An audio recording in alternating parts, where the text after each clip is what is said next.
All right. Oi. We're up. All right. Good afternoon, everybody. Welcome to Tales of Two. I have a friend here today. We are joined by Sassafras, our white-tailed deer, and she is very insistent on getting these apples out of here, out of my hand. So I'm gonna try and keep her occupied while we talk. But we wanted to have Sassafras join us today because she is starting to lose her fur. So deer actually have a winter fur and, oh, face. Deer have a winter fur and a summer fur coat, okay? So one of the things that's really, really cool about them is that they have to transition. So they do blow out their fur a little like maybe your dog will or your cat might, okay? So she's very, very intent on the apple pieces. I know, there's nothing in the hand down, sorry. Don't eat my buttons. Don't eat my buttons.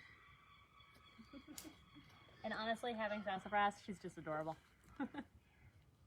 So,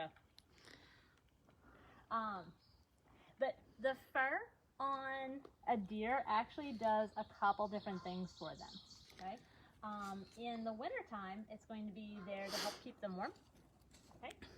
And in the summertime, actually in the wintertime too, it's also going to be used as camouflage. So if you take a look at her fur, it's probably like a grayish color for the most part. I'm sorry, Sassy. She thinks that Danielle has something for her too. That's my glove. Don't eat my glove. So the colors in her fur are pretty dull right now because she still has her winter fur. Unfortunately, being an old lady and being in captivity, she doesn't lose her fur as quickly as some deer out in the wild would. Okay, but you can see it's really starting to come out. Oh, please. So, let's see if I can get some of her. See all of that long fur coming off. So she'll actually change her fur each year. Okay, actually twice a year. Once for the winter and once for the summer. So she's heading into her summer fur right now. Okay. What do you have? I don't have anything, Sassy. I'm sorry. All right. Come on, there's still a little bit there. She's like, it is early for sassy snacks, but never too early. It's never too early for Sassy So snacks. if you guys can check out what I have while Sassy's getting a little more apple. We have a deer hide of winter fur. So as you guys can see, it's much more shiny than Sassy is right now, but it's also much, much thicker. So this is going to be what she's growing or putting on in the winter in order to keep herself warm when it's really, really cold outside.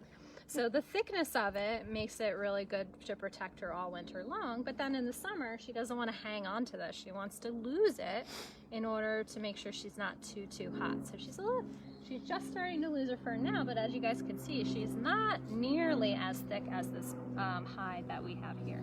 She's very confused by my bag back there. She's interesting. The other thing you guys can see is it's very stiff. Everybody thinks that every mammal, every furry guy is soft, but some of them really aren't that soft. Some of them have a more protective kind of fur.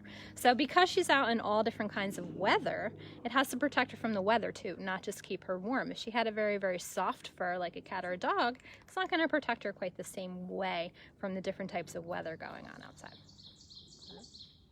Got a fly bug in her. It's itchy. I don't like it. I know. I want to give you all of the apple pieces before you run away. Okay.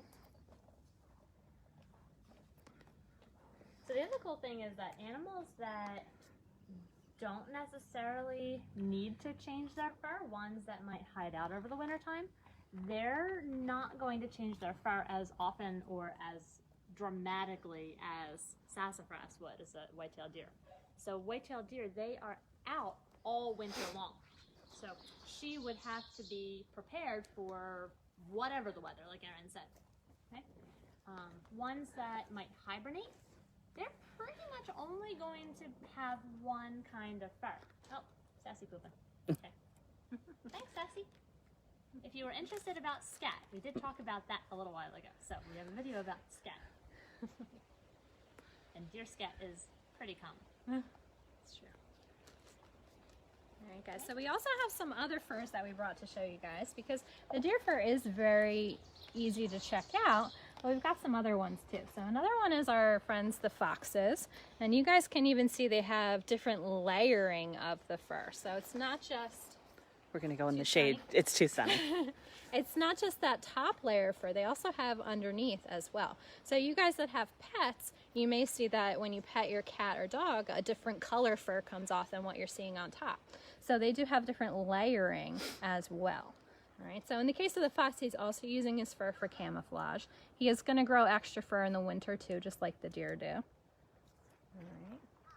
We also have another friend that likes to grow some extra fur, and you can't really see too well in my display piece here, but our friends the squirrels, they're going to grow much more fur in the winter too. And you guys might notice that they even use their tails as different things. They use their tails to wrap up around themselves like their scarves. They use their tails to lay on like a little bit of a pillow kind of thing and keep themselves warm. So these guys have different layering in their fur as well. You can kind of see there's brown underneath. There's blacks and whites and grays. Okay. My last one that I want to show you guys, if you were able to feel, it's much, much softer. This is our mink fur. So mink live in the water, right? Yeah. No, muskrat I'm thinking. Muskrats are Mink have a much softer, smoother fur. So people actually used to use this as fur coats and stalls, which are like a scarf. So they do have a much softer fur. The thing about this is, though, it's not going to protect them as well from the weather. So if these guys get matted down and wet, they're going to be cold. So they have to protect themselves in bad weather times. Unlike the deer, who has to stay out all the time in the bad weather. Mhm. Right. You get a good poke at Sassy, and then I got one more funny one. So we also have a piece of moose fur, which someone had given us. And these guys, if you were to feel it, almost feels like the bristles on a broom or the bristles on a brush. It's very, very thick because the moose are living where it's very, very cold. So the more fur that they can have, the better they're going to be able to withstand the cold. All right. So much, much different than our friend the deer, but similar in this, that they aren't able to hide away from the weather. The other cool thing about deer fur too, at least their winter fur, I'm not too sure about their summer fur, but their winter fur, at least the individual hairs are actually hollow. So they don't really have like an underlayer that will help protect them from the cold. But what they do have are those hollow hairs that will actually trap air and make it very, very warm. So she is very well suited. Probably the moose has the same thing, since the moose is just a big deer. Related. They are very related. All right, does anyone have any questions? Sassy, I have more apples. Someone said Sassafras was always in shed when we visited, so good to see her. That's it. That's all I got. I didn't get to do it. Well, yeah, she is an old lady. She is pushing 16 years old, 17 years old. We got her in 2003, right? Mm-hmm. In 2003. And she was a young deer, but she wasn't a fawn. So she is a very old deer. She is kind of over, crowds and people and all that. She just sort of Does her own thing.